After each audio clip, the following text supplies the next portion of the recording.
Ustedes son los expertos en esta materia, pero yo quería esta mañana hacer unas reflexiones quizás profundas sobre el sistema de salud, sobre el futuro del sistema de salud y sobre lo que han sido estos 18 meses de gobierno. Y parto de una base. Ayer lo decía en un foro, Gabriel García Márquez en algún discurso expresaba que a los colombianos nos cuesta trabajo celebrar el progreso, que a veces estamos siempre más pendientes de lo que nos hace falta, cosa que es entendible, pero hay que saber valorar lo que se ha logrado. ¿Por qué empiezo por ahí? Porque hay una historia de país que es bueno recordar. Por un instante, cerremos los ojos si queremos o no, pero vayamos con nuestras mentes hacia el inicio de los años 90. Vámonos 30 años atrás. Hace 30 años teníamos un país donde la cobertura de salud escasamente le llegaba a 13 millones de colombianos. Es decir, el acceso a la salud era un privilegio de pocos. Teníamos muy poca cobertura y también dentro de la cobertura existente, la calidad, que es el otro elemento, era aún más escaso dentro del número de ciudadanos. Los años 90 llegaron y entonces empezamos a adelantar una serie de reformas. Reformas que tenían como propósito ampliar al máximo la cobertura en virtud del desarrollo del nuevo ordenamiento constitucional y obviamente ir acompañando esa cobertura de mayores elementos de calidad, pero con dos grandes apuestas. Por un lado, que el país iba a tener una gran formalización laboral a partir de los años 90, lo que iba a permitir que tuviéramos más personas en el régimen contributivo y que ese aumento de personas a partir de la formalización en el régimen contributivo aportaran los recursos para que nosotros pudiéramos irrigar beneficios a aquellas personas que estarían en el régimen subsidiado. La apuesta de sostenibilidad financiera del sistema de salud estaba ahí. ¿Por qué? Porque era ese aumento grande del régimen contributivo el que nos permitiría a nosotros tener la capacidad de llegar con mayor cobertura territorial en el régimen subsidiado. Esa era la gran premisa.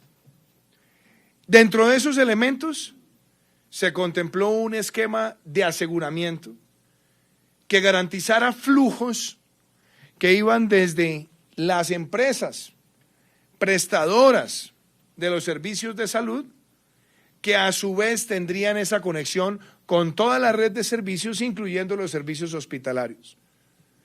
Es decir, un sistema de aseguramiento tal que permitiera unificar toda la prestación de servicios. Otro propósito que se trazó en los años 90. Ahora, con la evolución de los años, ¿con qué nos encontramos? Nos encontramos con que esas apuestas de formalización no fueron tan rápidas. Y entonces más personas terminaron en el régimen subsidiado que en el régimen contributivo. Y por ende, generando un problema permanente de afectación en materia de la sostenibilidad financiera del sistema. Segundo, empezamos a darnos cuenta con que la cobertura llegó a niveles realmente excepcionales, casi que en atención primaria, en el primer contacto del ciudadano con el sistema, podemos decir que tenemos prácticamente una cobertura universal, sobre todo dentro del contexto latinoamericano. Pero nos encontramos a su vez con que las propias estructuras y la normatividad para garantizar la plena transparencia funcional del sistema tenía también debilidades. particularmente porque las normas siempre establecieron límites precisos a la integración vertical dentro de todos los esquemas de prestación para que no pasara del 30%, pero a través de subterfugios, de prácticas societarias confusas, obviamente se presentaron casos donde podía superar el 50 o el 60 o el 70%, y eso también generó afectaciones en la calidad del servicio o abusos en la prestación del servicio, casos que ya son muy conocidos por todos los colombianos. Pero otros elementos también entraron a jugar, y entonces ahí tenemos que mirar el régimen de incentivos, la transparencia de la información, y particularmente, ¿a qué hago referencia? Al manejo, por ejemplo, del SOAT y los usos del SOAT dentro del sistema, o abusos del SOAT dentro del sistema, a reclamaciones por enfermedades huérfanas con patrones estadísticos totalmente atípicos y otra serie de cosas que empezaron a ocurrir. Pero yo diría que con otros elementos, y son los elementos de mayor impacto en el mediano y largo plazo, y es que todos estos logros de cobertura que hay que celebrar, todos estos logros que tenemos inclusive en indicadores como aumento de la expectativa de vida o la disminución de ciertas incidencias y prevalencias de enfermedades que antes nos golpeaban, inclusive también el acompañamiento de otras medidas sociales como la mejora en el suministro de agua y de saneamiento, donde hemos podido contener enfermedades transmisibles. Todo eso hace parte de la celebración, de las cosas que valoramos, pero siguen existiendo temas que afectan la aspiración del sistema. Y ahí voy. Y es que hoy podemos decir que la población colombiana está envejeciendo aceleradamente. Hoy tenemos 5 millones de mayores de 65 años y en menos de 2.5 décadas estaremos llegando a 15 millones de mayores de 65 años con enfermedades cardiovasculares que crecen, otras enfermedades de complejidad que crecen, y eso también genera en un sistema donde hay tanta población en el régimen subsidiado una verdadera reacción de que hay que buscar soluciones integrales, porque de lo contrario la presión sobre la sostenibilidad financiera del sistema en el largo plazo va a ser cada vez más expuesta. Y hago toda esa reflexión porque al final del día la salud no es ni de izquierda ni de derecha. Esas son discusiones tontas. Esas son discusiones que digo son estériles. Lo que se necesita es un sistema de salud sostenible, financiable y que logre la armonización de cobertura, calidad y voy a decir la otra palabra, equidad. Y es allí donde está el compromiso de estos 18 meses, los avances en estos 18 meses y hacia dónde queremos profundizar. No podíamos seguir en esa lógica donde hacíamos grandes políticas de salud, grandes legislaciones de salud, grandes compras de salud, pero lo que teníamos era enquistado una deuda acumulada en el tiempo que terminaba afectando también dramáticamente la sostenibilidad. Y ese es pilar para nosotros fundamental, el esquema de punto final, que tiene algo coloquial, doctor Fernando, y es que, esto lo sabe muy bien mi tocayo, yo estaba candidato presidencial, llegué un día a dar una charla y se acercó un médico y me dice, Duque, te tengo la solución a los problemas del sector de la salud. Con eso lo resuelves todo. Imagínense esa tentación para un candidato presidencial. Entonces dije yo, sí, claro, cuénteme. Y le dije, ¿cuál es? Me dijo, que nos paguen. Entonces, a veces, lo que pareciera muy complejo tiene algo de simplificación y es verdad. El esquema de punto final lo que busca es poner al día esas cuentas de ladres con el sistema de salud y ahí es donde nosotros hemos concentrado un gran esfuerzo. Y ahora lo que nos corresponde a nosotros, porque ya tenemos la normatividad en el plan de desarrollo, hemos sacado los decretos, hemos empezado a pagar, el gran reto que nosotros tenemos es conciliar dos elementos. Uno, velocidad y auditoría. Velocidad y certeza de las cuentas. Y yo creo que es el reto más complejo, doctor Fernando, pero es lo que nosotros tenemos que lograr. Y aquí el equipo del ministerio, yo voy a decirlo, a ustedes les agradezco inmensamente, vice Iván, a usted, a Diana, a este equipo, y yo creo que ahora con la llegada de Fernando, también ese será uno de los retos inmediatos. ¿Por qué? Porque todos ustedes tienen acá 37 o 35 secretarios hoy, que van a decir, como decimos coloquialmente, van a tarzanar hoy aquí al nuevo ministro para que empiece a decir, bueno, cómo van a funcionar los giros. Pero ahí necesitamos también a los secretarios comprometidos con esto. Velocidad y auditoría. Es decir, llegar a una idea donde digan, no, entréguenos la plata sin auditoría, a mí me parece que eso es irresponsable. Entonces tenemos que buscar una manera donde las secretarías nos ayuden a que tengamos las auditorías bien hechas y que eso nos active la aceleración de los giros. Pero este no es un reto solamente del gobierno nacional, porque a mí siempre me dicen, oiga, la ley va, el punto final va muy bien, pero mire, no, nada que nos giran. Sí, pero es que hay que garantizar que esos giros tengan esa transparencia y esa depuración. Esa aceleración sé que la podemos lograr con ustedes y ese es un mensaje que yo quiero transmitir, porque si hacemos esto bien de la mano todos, este puede ser un año récord en materia de subsanar esas deudas estructurales con el sistema. Ese es primer punto. Segundo punto es, claro, ocurre el pago y entonces, muy bien, punto final. ¿Cómo logramos la no repetición? Para que no sigamos nosotros en esa inercia donde, listo, nos pagaron la plata y después seguimos enquistando el nuevo problema para que volvamos a resolverlo en 5, en 6, en 7 o en 10 años. Eso no puede ocurrir. Y el elemento fundamental para la no repetición sí son los valores máximos de recobro. Juega ahí un papel fundamental, porque eso nos permite tener absoluta transparencia, absoluta trazabilidad y además yo creo que nos permite también empezar a apretar, en el buen sentido de la palabra, la conducta de EPS. Y ahí, ¿por qué menciono esto? Porque siempre he dicho que el valor de lo que antes se llamaba la UPC, no lo podemos pagar solamente por el número de afiliados, porque eso puede llevar a que muchas EPS tengan un comportamiento rentístico, sino que nosotros logremos incluir también ahí el elemento calidad. Y eso es fundamental. Entonces, segundo mensaje, estamos avanzando con punto final. Segundo mensaje, valores máximos de recobro tienen que ser una herramienta de aplicación y aplicación efectiva. El tercer elemento, hay hospital. Y aquí voy a decir de pronto algunas cosas que pueden ser provocadoras de debate.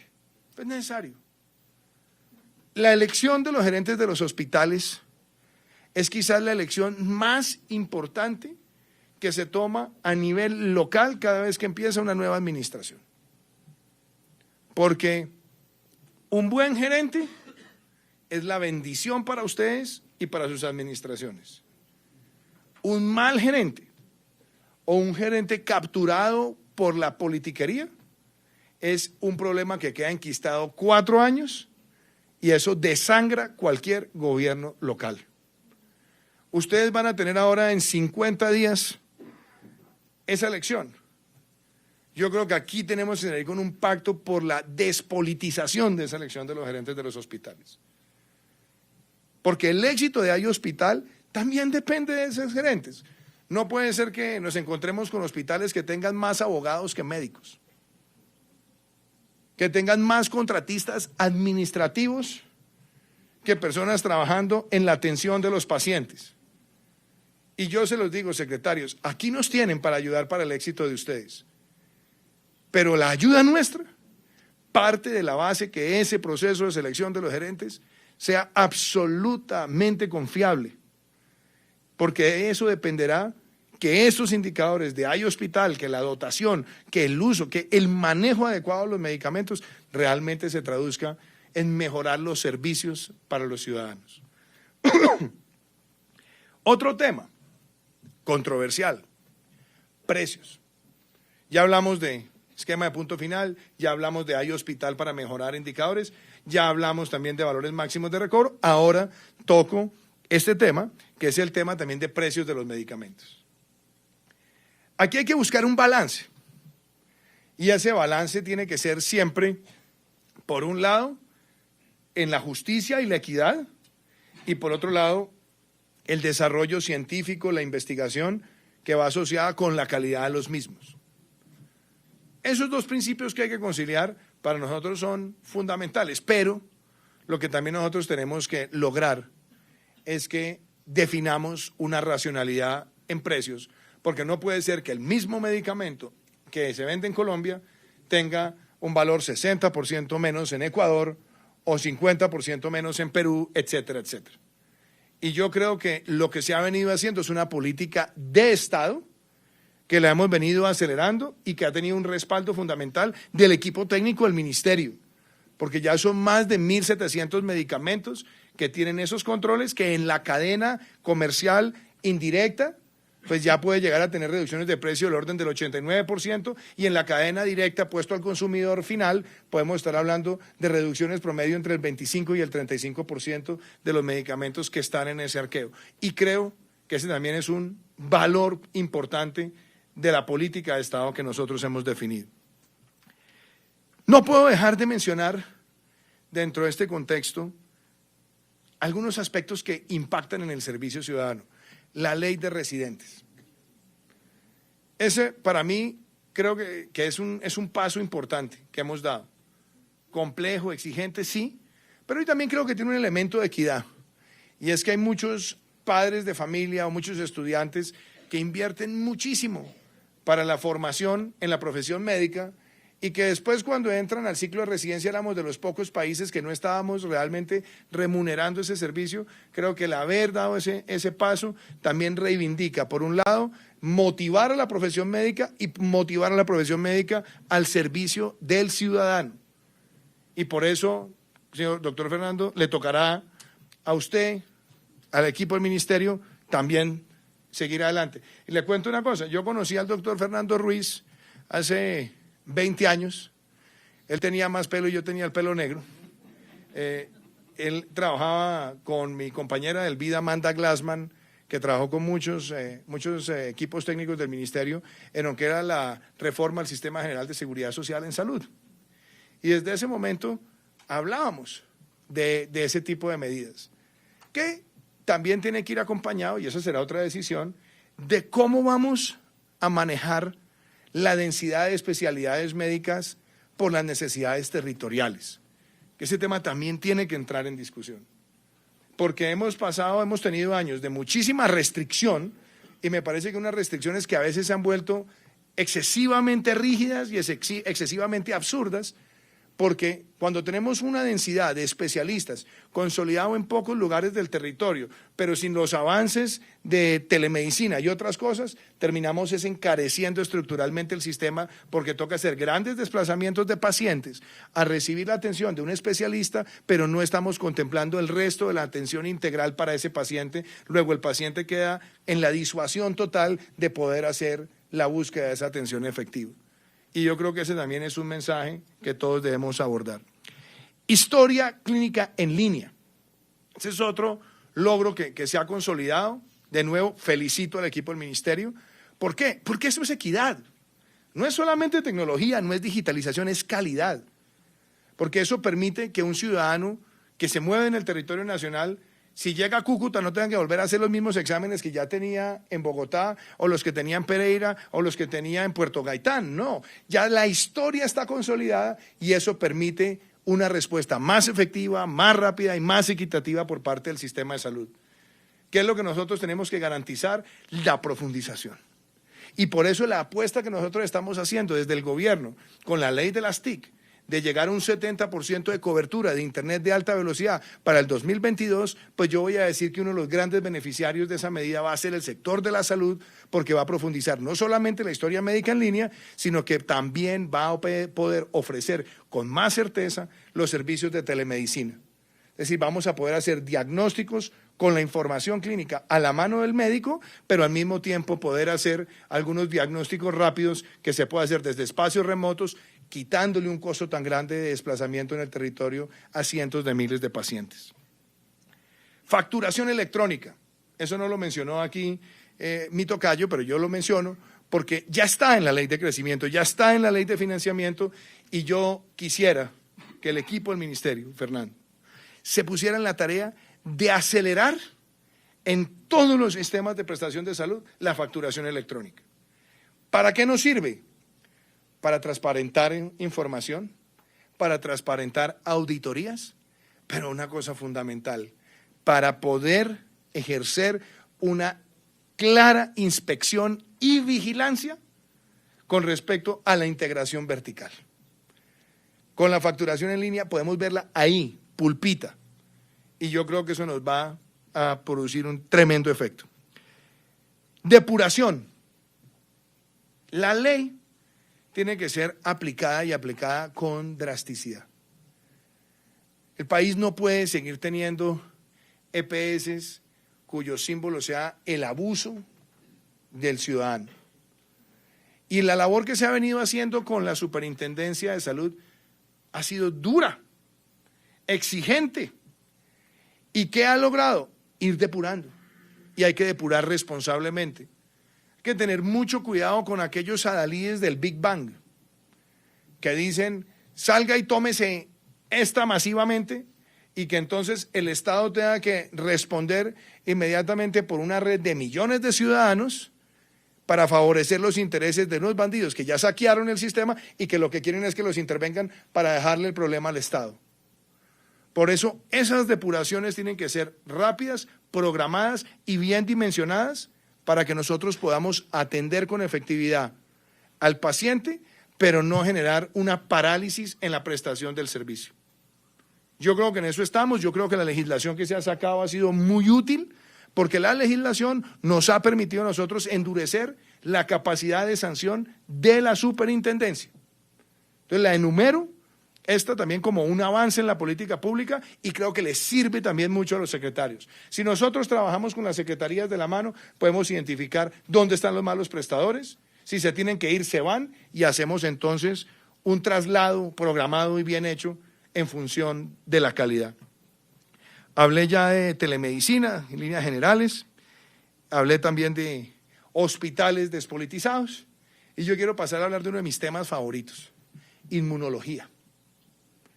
Yo creo que aquí tenemos, esta es de las cosas que nos tenemos que sentir realmente orgullosos, porque que nosotros en medio de toda esta crisis internacional hayamos sido de los pocos países certificados para la detección del coronavirus, demuestra la calidad de inmunólogos que tiene el país, demuestra la capacidad de atención que tiene el país frente a este tipo de emergencias. Y nosotros, que hemos tenido un gran aprecio por el Instituto Nacional de Salud, y aprovecho para saludar a nuestra directora. Usted me dijo que yo había sido el primer presidente en visitar el instituto no sé en cuántos años, y seguiré visitándolo.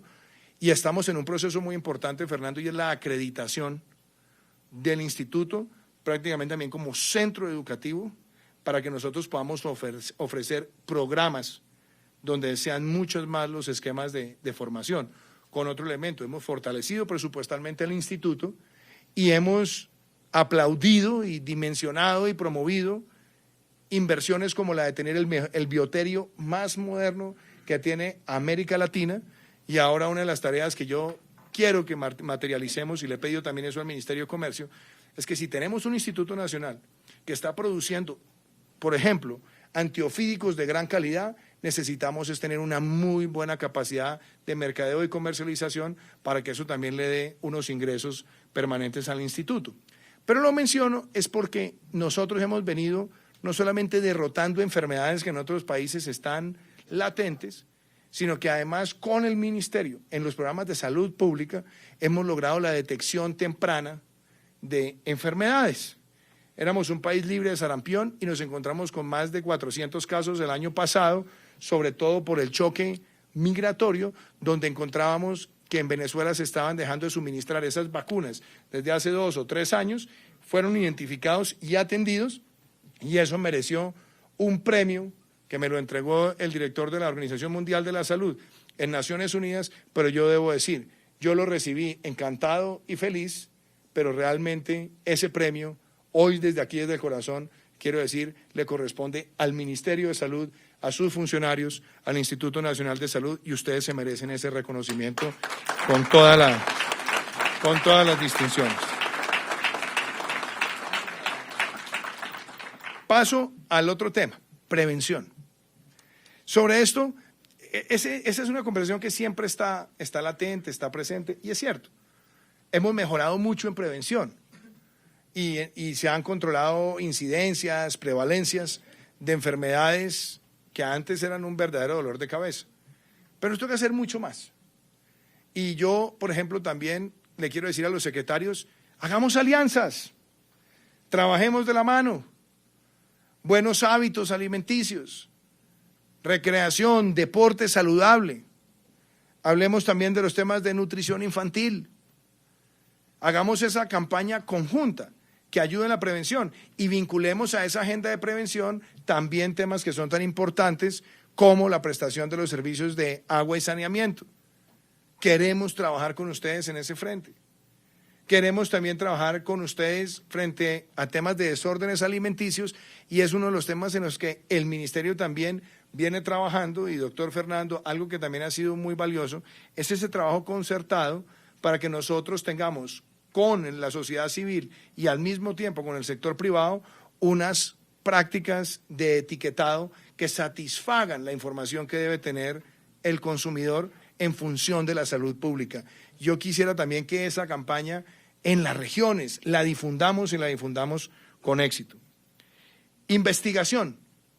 Aquí, por ejemplo, hoy, con el sistema de ciencia y tecnología, con la creación del ministerio, con los recursos de regalías que van a ser destinados para ciencia y tecnología, yo quiero pedirle a los secretarios esa integración con las universidades y con el sector privado. Es muy importante para que también hagamos esa investigación científica en el territorio y ojalá aplicada para todo el país. Creo que ahí hay recursos concursables a los que ustedes pueden aspirar, pero también pensar en proyectos de carácter regional. Migración, reto fundamental. Aquí tenemos, ese es un reto de todos los días, en 2 o 3 dimensiones. Es un reto porque cada vez hay menos vacunas en Venezuela, y eso para nosotros es prácticamente una alerta permanente. La política migratoria que hemos tenido ordenada nos ha permitido detección, pero también tenemos que reconocer, muchas veces el paciente migrante llega al hospital, el hospital presta el servicio, el paciente sale, no está asegurado y se convierte en una deuda creciente para el sistema. Hemos tratado de inyectarle liquidez al sistema, sabemos que esto es complejo, pero también quiero que ustedes sepan que una de las tareas en la cooperación internacional en las que estamos profundamente enfocados y la llevaremos a la Convención de Donantes de la Unión Europea es para que nos puedan fortalecer con recursos para ese tipo de atención en la red. Y voy a cerrar diciendo lo siguiente. Hay temas que a mí me generan mucha pasión. Uno de ellos, quizás porque fui el autor de esa ley, es la difusión y la democratización y la profundización de los desfibriladores externos automáticos en espacios públicos. La ley está, la regulación está, hay mucha libertad para que las secretarías de salud puedan aplicarlo, establecer la capacitación y demás. Yo quisiera que con ustedes podamos avanzar. Colombia está viendo, ustedes me corrigen, ustedes son aquí los que llevan las estadísticas, pero yo trato de mantenerme al día, cerca de 25.000 muertes al año por infartos. Y prácticamente cerca del 50% se podrían prevenir si tuviéramos cerca un desfibrilador externo automático. Entonces, yo quiero dejarle esta tarea también a los señores secretarios. Y no puedo cerrar sin hacerle un reconocimiento a esta política que es Maite, y Maite más cerca de ti. yo siempre le molestaba a mi tocayo, el viceministro, ministro encargado, porque él le puso Maite, y yo le decía que eso había sido de pronto por alguna exnovia de la vida pasada, que dónde había sacado ese nombre, pero bueno, él encontró las siglas técnicas.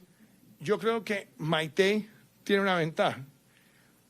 El MIAS existió, tuvo sus buenas cosas y tuvo también sus controversias, pero es que la política de salud no es una política estática. La política de salud es evolutiva y se aprende de los éxitos y se aprende de aquellas cosas que nos han generado de pronto algún tipo de demoras o profundización. Yo creo que MIAS nos dejó unas lecciones, Maite retoma unas lecciones del MIAS y profundiza otras herramientas. Y unas que son claras tienen que ver con esa prestación y esa prestación que va desde la infraestructura hasta el servicio directo. Pero ese Maite más cerca de ti es el que nos permite llegar más allá de la infraestructura con el diagnóstico oportuno, llegar a comunidades apartadas y generar esa empatía y esa cercanía. Y yo creo que ese ha sido uno de los logros también importantes de estos 18 meses en los que todos tenemos que avanzar. Y mis 3 comentarios ya finales son en las siguientes líneas. El primero, genuinamente creo que hay 2 políticas públicas que hay que llevarlas al territorio, secretarios. La política de salud mental. Cuando estuve visitando a la primer ministro del Reino Unido, la ex primera ministra Theresa May, ella me tomó el brazo, estábamos llegando a su oficina, y me dijo, mire, gracias porque Colombia sacó adelante la política de salud mental. Esa ha sido una de mis prioridades. Y nosotros no nos estamos dando cuenta que esa política que se ha gestado en estos 18 meses tiene impactos ya y tiene impactos de mediano y largo plazo, particularmente porque tenemos muchísimos casos de niños que han crecido con estrés traumático por muchísimas condiciones. Y si nosotros no sabemos entender esas patologías, nos vamos a encontrar el día de mañana de pronto con casos lamentables o de suicidios o de otros comportamientos. Yo creo que esta política de salud mental, que está muy bien elaborada, hay que llevarla a los territorios y secretarios, créanme, todos tenemos en distintos ambientes del país ese reto. Yo creo que ahí hay una necesidad imperiosa. Segundo, el enfoque de salud pública también en lo que tiene que ver con el consumo de sustancias psicoactivas. Nosotros hemos tenido una visión integral frente al fenómeno, integral que va desde el cultivo ilícito hasta el consumo. Pero detrás de ese consumo hay también patologías y comportamientos sociales que hay que atender, que hay que enfrentar y que hay que solventar.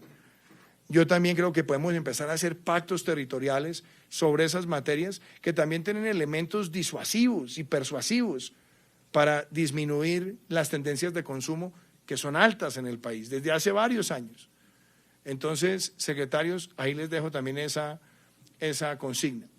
Y lo otro es que la atención de salud en los territorios, yo voy a decir de pronto algo que mi experiencia me lo ha arrojado.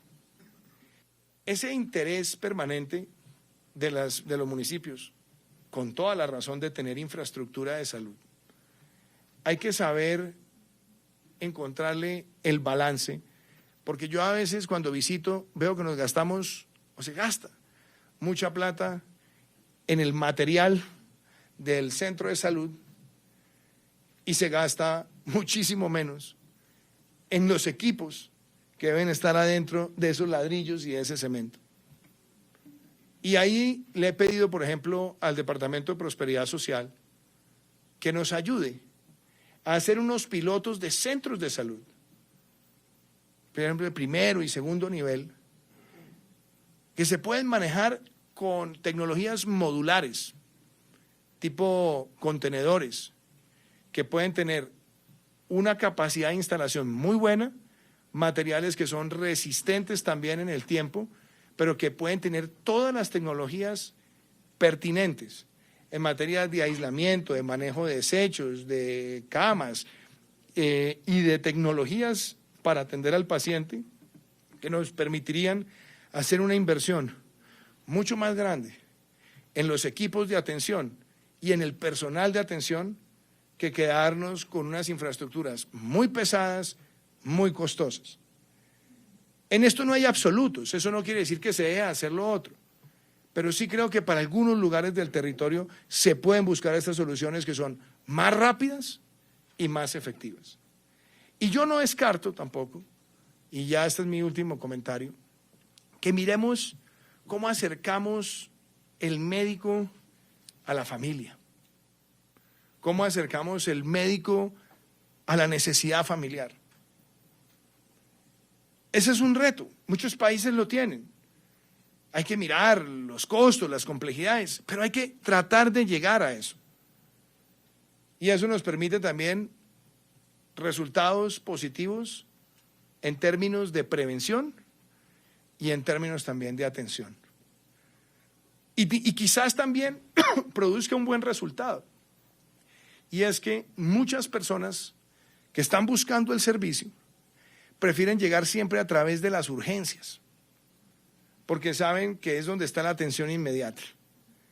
Y eso nos está llevando a que en muchos lugares se colapsen las salas de urgencia. Si nosotros tenemos una instancia previa, bien sea con el médico familiar o con unos centros más próximos, empezamos también a generar una descongestión de los sistemas. De lo contrario, la presión va a ser siempre más grande. Y unos centros, que eso lo podemos trabajar también con los gobiernos locales, unos centros de atención rápida que eviten que las salas de urgencias terminen usadas para lo no urgente. Yo creo que esos son unos retos que nos quedan a nosotros. He hecho una descripción de nuestras aspiraciones, pero todo con un mensaje: cobertura, calidad, equidad y sostenibilidad. Yo creo que ahí tenemos esos lineamientos. Aquí, apreciados secretarios, como ven, hay un presidente que quiere entrar en los detalles del sector. Esta es la razón por la cual el equipo del ministerio siempre cuando habla conmigo siempre viene muy documentado, porque sabe que me gusta el detalle y creo que en el detalle está el éxito de este sector. Y doctor Fernando, ya sabe el sirirí que se ganó usted al aceptarme el ministerio, porque tengo un compromiso con este sector, porque creo que aquí está uno de los pilares de equidad. Y como diría un político mexicano, en políticas públicas, cariño es presupuesto. Pues este sector puede sentirse realmente orgulloso, porque creo que en estos 18 meses ha tenido el mayor presupuesto histórico que haya visto. Muchísimas gracias.